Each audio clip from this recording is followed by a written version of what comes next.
Hey everybody, it's Tony George along with Sean Salisbury. I'm back from vacation. Looks like Sean's back in Houston.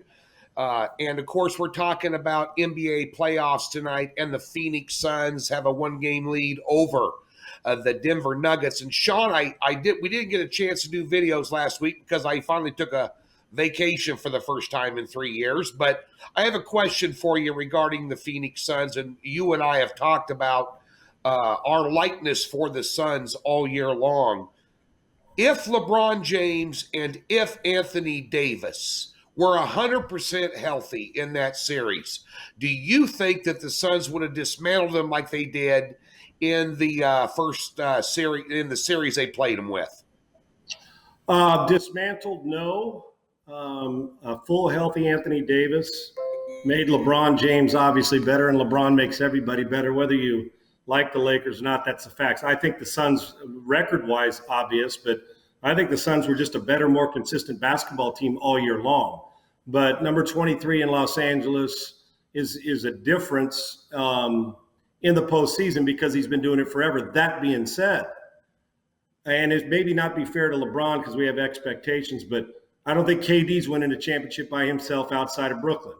I don't think Chris Paul's winning a championship without a great supporting cast. I don't think Nikola Jokic, the MVP now, without some help from his friends. You'll see how tough it is with Phoenix, and we'll get to that. So while it seems like with LeBron and great players say, well, he can't do it alone. Well, no kidding. No kidding. If my aunt had balls, she'd be my uncle. So you make a good point. I asked that on my show too, Tony, last week. If he was healthy, would there have been a difference in the series, meaning Anthony Davis, LeBron, they're together and everything going well?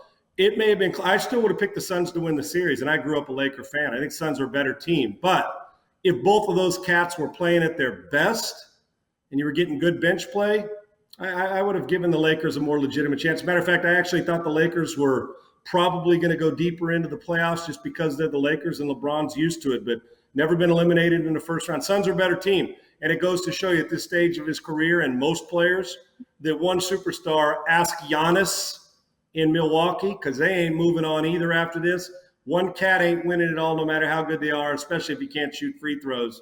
And as we move on, the Suns won, and no apology, because I still think they'd be moving on to this round and playing Denver if that would have happened.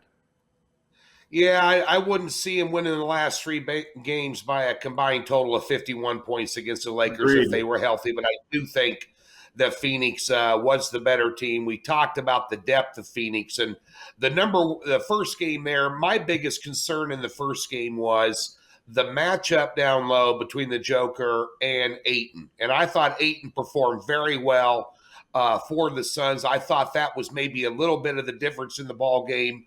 Of course, CP3 was excellent in the fourth quarter. Looks like he's a little healthier right now than he was in the Lakers series, which they were still able to get over. Now, the Suns opened up after dominating game one as a 6-point favorite, and they've dropped down to 5.5. The total in this game is around 222.5, and I want everybody to know that I'm not going to discuss the totals play here today because I have a 7-unit top play on the totals play today, and we won our last 4 top plays in the NBA all last week, even when I was on vacation, I might add, by 118.5 points over the spread.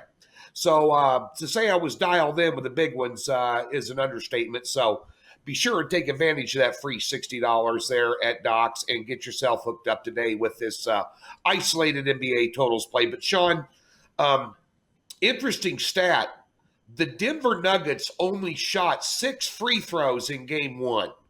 I thought that was a very interesting stat. They were held to 105. They didn't look, you say, well, they didn't shoot well. Their guards didn't shoot well. They still shot 47% from the floor in that game. You know, Phoenix just was on a different level in that ball game.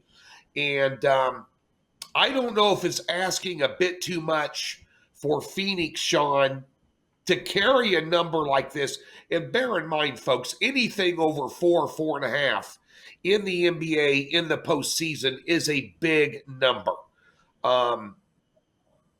Two really good basketball teams here, Sean.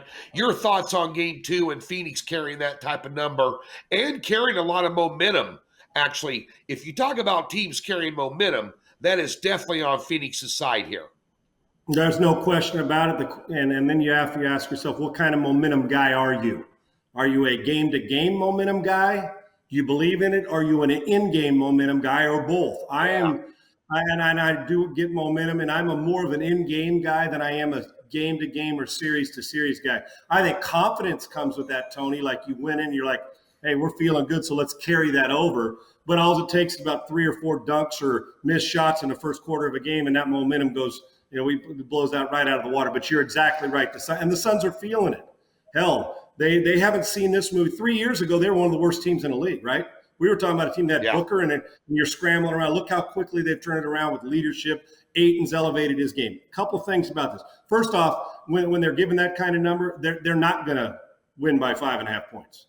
The Denver Nuggets are going to get within that number. This is going to be a close game. Reasons. One, that momentum over that team feels like, let's validate Nikola Jokic's MVP. You saw how excited they were in that conference room or that hall, the area where in like a hotel meeting room, and everybody excited when Jokic got the MVP. Remember, he wasn't a first round pick, passed over all the stuff that people have discussed.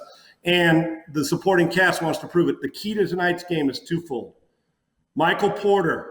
If Michael Porter scores, and he's in that mid-20s and not under 20, Michael Porter scores, I think he is a key element. Jokic is going to get his.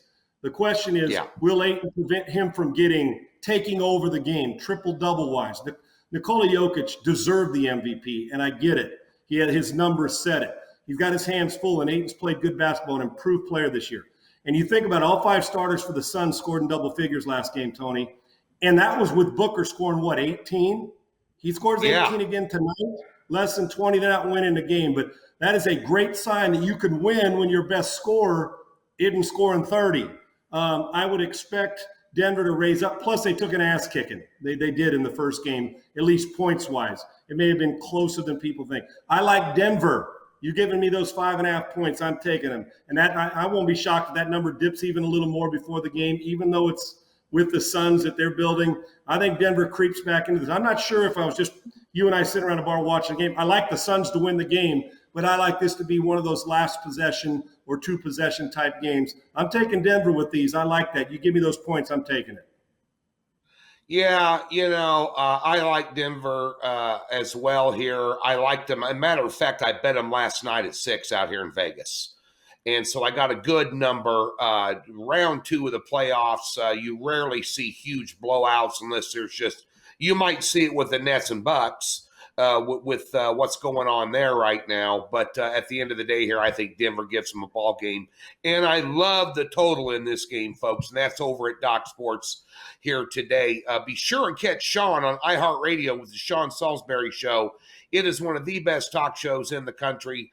And catch Sean at Sean Unfiltered over there at Twitter as well. Always a good Twitter read from Sean. And be sure and check out our Major League Baseball video today, too. We're breaking down a game for you in bases. Good luck tonight with Denver, folks.